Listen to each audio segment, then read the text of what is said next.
Bing bong, bonkly bonk, boop. It is the Website One meeting. It is a Monday. Defiantly, we are here. Sam, Zizo, Nicola, Bill, Ben. Let me put the screen share on here and pop up. I've got like a little note here, and let's do. I'm always open for suggestions for different ways to run the meeting or anything. Voting on stories can come, but let's just check how people are doing. Bill, how are things going for you on Website One? I think, did you have a pull request in? I think. Yeah, I put the pull request in yesterday, wasn't it? Yeah. But there was an error. I'm getting an error message. Right. And that's your main block at the moment, I guess. It's like error message on that. Okay. So yeah, we'll have a look at that if we can. Let's go on through that. Ben, where were you on? Were you looking at a new feature? Well, I actually, the last thing I did on Website One was this pairing with Aaron. Oh, yeah. We planned on doing so again this week, but it's hard to say exactly what's going to happen. It's on the schedule, so we'll see. He was working on... yeah, he's working on it's a link of the karma. Yeah, the karma thing, and I had sort of done maybe sort of what you did with me this morning in a sense, sort of encouraging him to maybe try to get a little bit more test driven. He was felt like I was sort of dragging him, kicking and screaming, but he's like, no, I really want to learn this stuff. Yeah, right. So we sort of started in on that, but then had to go. Sure. Yeah. Step by step. Yes. Right. Absolutely. Oh, good show. All right. Yes, and he was supposed to be pairing with me this week, and I couldn't find a slot for him. And actually, I'm going to be off next week, so Anyway, we'll see. Nicola, how are things going with you? With me, yeah, I've been reading. Also, like Ben, I want to start doing more TDD because until now I've been coding first and then trying to test what I coded. And regarding the issues that I have open, one is the Sprocket Rails upgrade.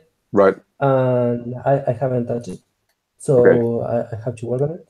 And the other thing is the answer that Travis gave us regarding the crunch that we can run for deployment. Oh, yeah. So that could be a good thing for applying here. Yeah, we're trying to get set up so that maybe we would do like continuous deployment, so that the production system would like just get released every day with whatever is on it, as a way to like at the moment Nicola and I between us are doing like DevOps stuff, and it's just like very repetitive.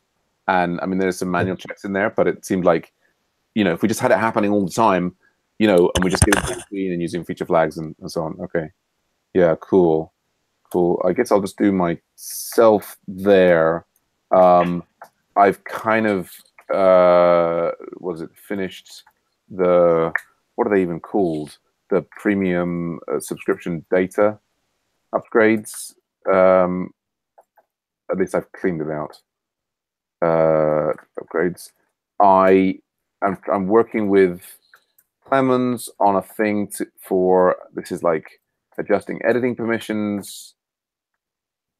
I have a thing with Marion on private events.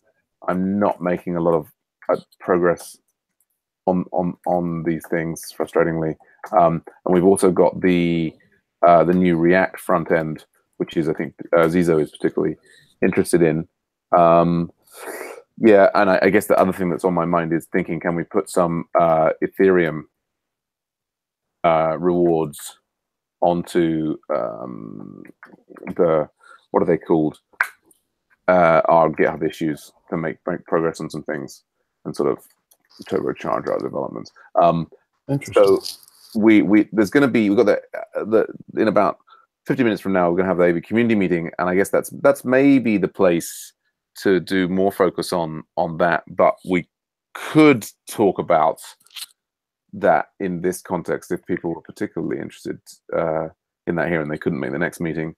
Zizo, did you have I know you're particularly interested in the React front end. Did you have anything else on your mind? Things that you were interested in knowing more about or getting started with, or? Oh, I think I'm very interested in almost everything, but I have to keep my focus on the Rails part, root parts, and React, and everything between as well. So Yeah. That's everything you need or the community need me, I'm up to do my best. Good stuff. So I mean, the situation where we are with the React thing is that we've done the we've done like a little tiny little prototype. I mean, and Nicola's doing his own other prototypes. We've got ideas. Yeah. It's not really a kind of a roadmap as such. I mean, I will definitely be looking at it again on Friday as part of the roadmap, as part of the React mob that we'll do on Friday. I mean, I think the key thing, what's it that's sort of not working anymore? Something's changed. I don't know why. But so, I mean, it's pretty simple stuff there already. I mean, these are the first thing to do, I would say, is to like pull out. I've already sent you the links, right? Sure.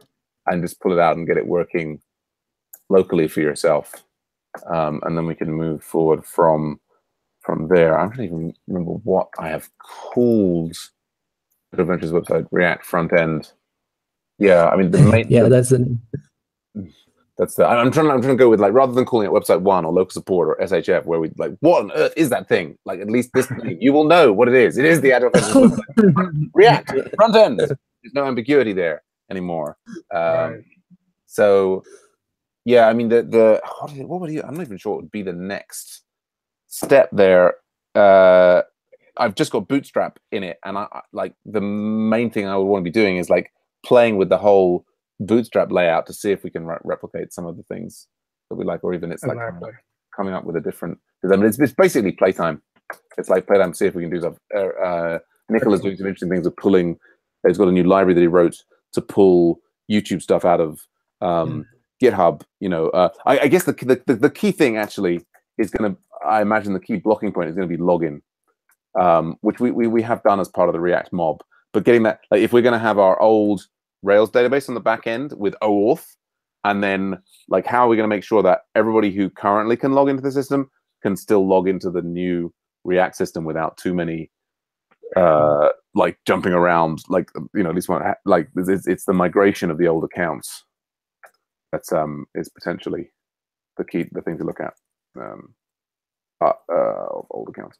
So I guess the looking over the set of things, Bill is blocked, and so the priority may be to help him. Before we do that, I'll say, has anybody got any tickets that they want voted on, or are looking for tickets to be assigned to them?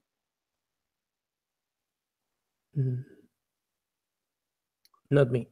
Yeah, because if not, then I guess what I would say is with this, I mean, long and the short of this Ethereum thing is that basically these folks have got a framework, which you use. Oh gosh, you basically have this like Web 3.0. I've got the Chrome extension. There's this thing. Basically, there's this Fox here. So you download a Chrome extension. It's MetaMask, I think is what it's called. MetaMask is the one, indeed. And then you have to like remember your password and like log in, and then it unlocks this thing, and then you can receive money through that framework. So that's how you. I mean, you can receive the you know, on the Ethereum network. But so that they then just have like different things here. You can click through, and there's details of the individual elements, and you can view them on GitHub. And then if you work on this stuff, I'll find the right thing. If you work on this stuff and you submit a pull request and it gets merged, then in principle you can get paid for, you know, your time and energy and effort. So look here, do they have little things? I mean, this one's just got a big discussion on it. There's a Git, like what you'll see is a GitHub. There you go. This issue now has a funding, and there you can claim it, claim the bounty, and so on. So I would love to see some of our trickier, like all sorts of bits and pieces from Agile Ventures appear, and that they do seem to be like these guys need some help. Like I think they're getting a lot of interest and excitement, and their sites coming under heavy load. We know how that feels. But I would love to see Agile Ventures different things appearing in these funded issues here and just sort of connecting up like so. So I've got an open discussion with the founder or CEO of Gitcoin, and hopefully we'll move forward there. I mean, I guess the only concern is about is that going to pollute our beautiful open source community? I don't know. We can discuss that maybe philosophically in the community meeting. Good stuff. But so I think, unless there's anything else that we need to sort out, let's maybe focus on helping Bill. Does that seem like a reasonable way to go? Yeah. Let's have a look. So Bill has been now. Bill, you got your you made like a sort of a test version of doing OAuth, like from scratch, and you managed to get that all working. That was all working to your satisfaction. The test version I built actually used just solid device, so it uses device for the login sign up. With regards to logging in via GitHub and was it Google, it uses the device OmniAuth module. Okay. While website 1 doesn't. It uses device for login and sign up. When it comes to OmniAuth, it uses just the OmniAuth gem and then applies the GitHub and Google strategies. Okay. So, yeah. So my demo is slightly different, but in that website 1's actually simpler in that respect because it, as far as I can see, it just means changing a couple of lines of code. So what I did was literally just change the add the Google gem, the gem file, run bundle install. Yep. And change the strategy in the OmniAuth file. So if you go into config initialize, I believe it is. Oh, that's the one. Yeah. Yeah, there it is. You got it there. So the pull request allows me to see. That's why I love pull requests. Is I can see very, very quickly exactly where things have been changed. So yes. I've changed to provide the name. Yep. Google OmniAuth 2. What I also did was rename it to G+. So in theory, you shouldn't have to change the G+ reference in the app itself because there are about half a dozen in the code. Okay. Another 20 or so in the CSS file, which isn't really a problem. It also means that you don't have to change the path, the callback path, which is what you add to the Google server. I assume this would work. The only problem is when you run it, like log on, you get an error message saying that the callback path hasn't been enabled. When obviously it has been because before I made the change, it worked. Right. Well, and so this is this, and you got this is from like if we run this locally and you just try and log in, then you see this error message on the console. Yeah. Or in the web browser. Right. And so the thing here is you were just describing it saying that the callback's not there. The message I'm seeing here is access not configured. Yeah. And it's saying like Google Plus API has not been used in the project before, or it is disabled. Yeah. And then enable like here. So I mean, I guess the interesting. So I mean that's this one you might not have access to, and maybe I will, and we can see if I go there, we can see what happens.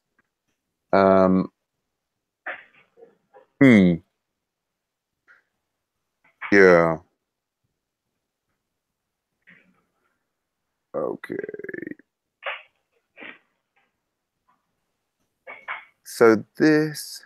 I mean, I did try another approach. Go on. Where I did everything apart from set the name to G+. So I didn't reuse the name. I just gave the provider the Google _ OmniAuth 2 name.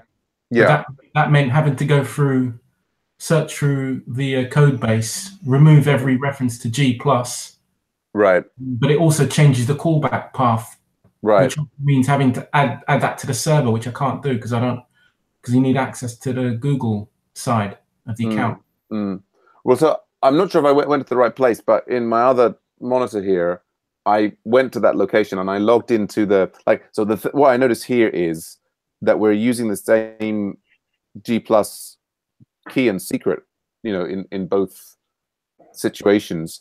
And I wonder if what it is under the hood is this G+ was there's a whole Google APIs services thing.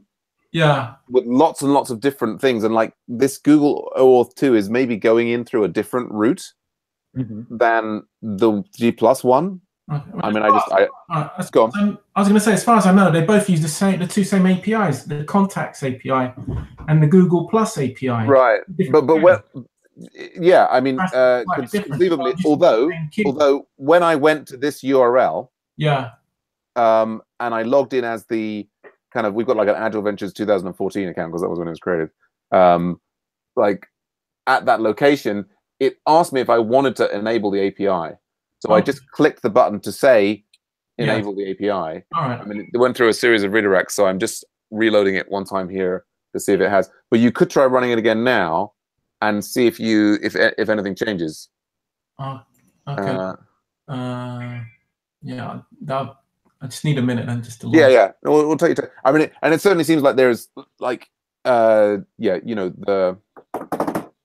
this is going to be an admin configuration thing, and I guess there's not so much more to drill into right now. I mean, obviously, if you can test it and get a new error message, then we could be looking at that. But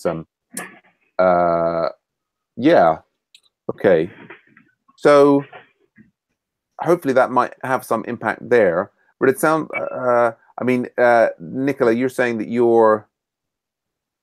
there's the open sprocket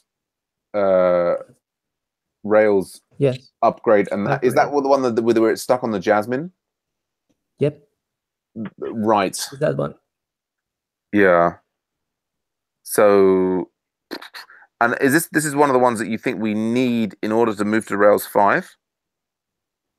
Well, I think that we can move anyways to Rails 5, but I just wanted to have all the shems upgraded in order just to be yes, indeed. Yeah, I mean, and up to date with everything. Yeah, and so what we've got here is we're seeing from the error messages that these modules that we would expect to be available are, oh no, wait a sec.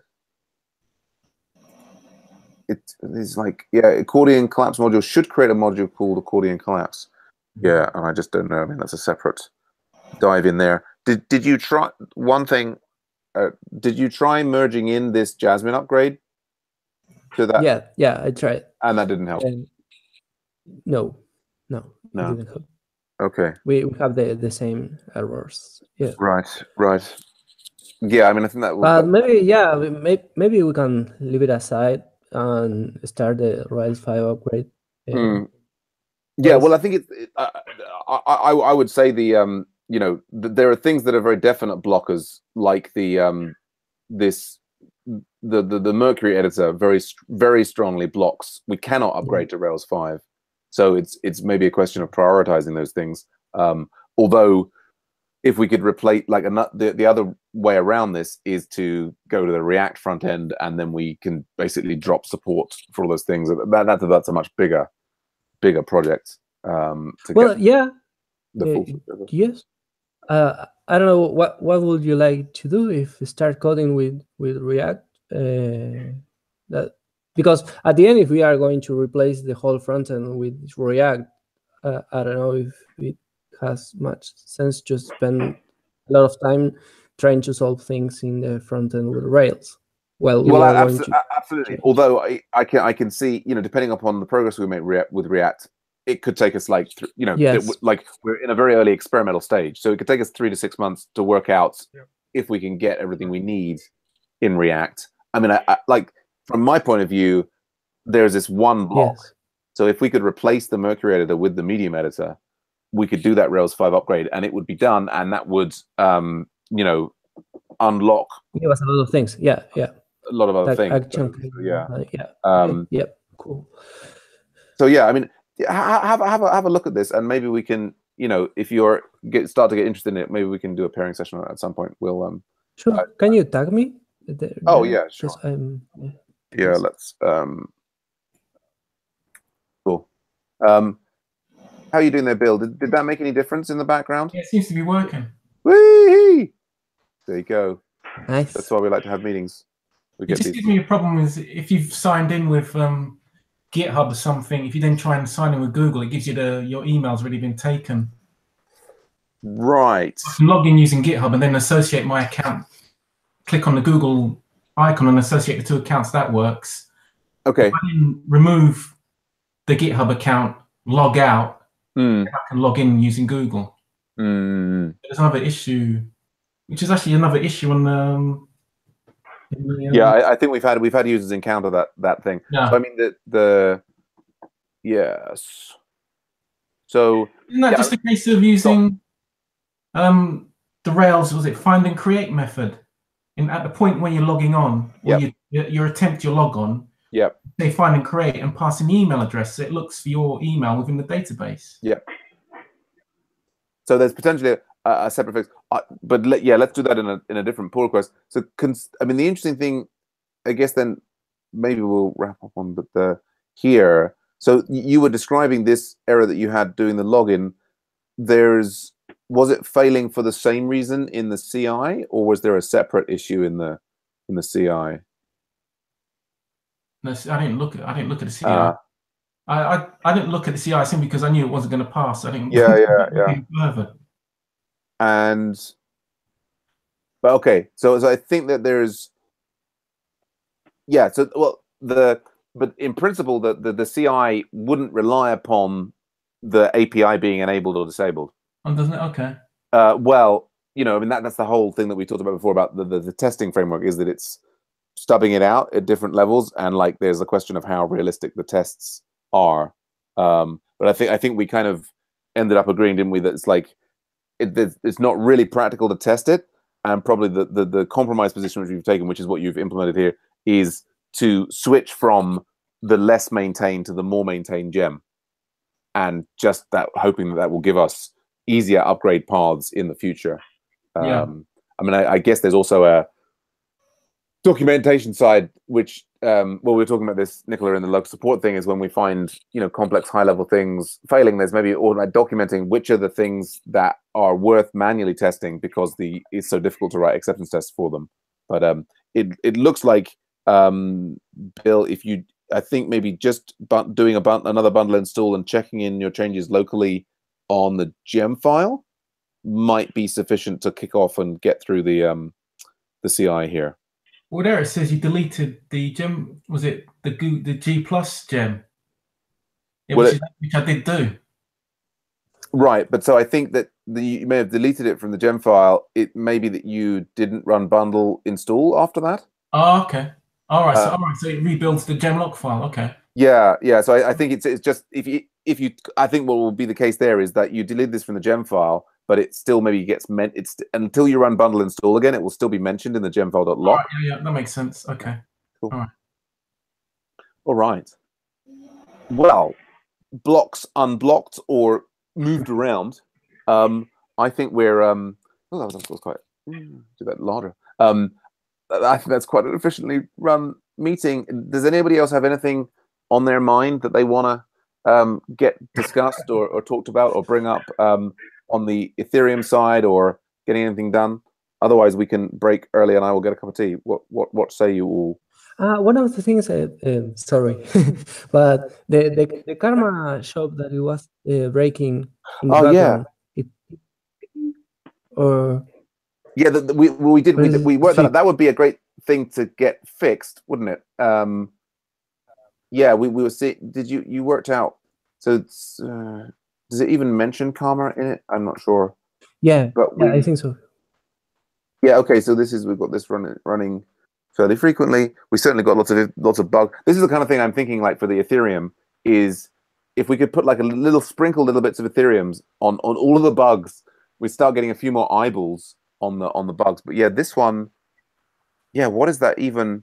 Well, in order to work on this, the key thing is to run the rate calculator locally, or even like to do like this is something for the DevOps channel, maybe Nicola, is to how to run the rate karma calculator from the command line. I never did it, but I think Yeah. that it is like any other rate task, or no? So I think we've got a task in here. This is fixed karma. Is this right? Is it like a daily scheduler or something? Let's have a look. Scheduler. Yeah, it's really. I don't like the naming here, but yeah. So there's here, like in principle. I think I kind of kicked it off on production one time and couldn't work out why it didn't work. Sometimes there's like weird data that we have knocking around in places. But yeah, so in principle, like here, I mean, I could just let me check out develop. I could run that like bundle exec, rake, karma calculator, and then I mean we should have. I think we've even got like a DevOps test for it. And what we kind of want to be able to do is replicate the error. If I look in features, DevOps, karma calculator feature, yeah. So we've got like a place to like actually put in some additional scenarios. Like I think my rule of thumb is that anytime that we have a production failure, then yes, or request from a user, these things should be being documented in our Cucumber stuff. Okay. I mean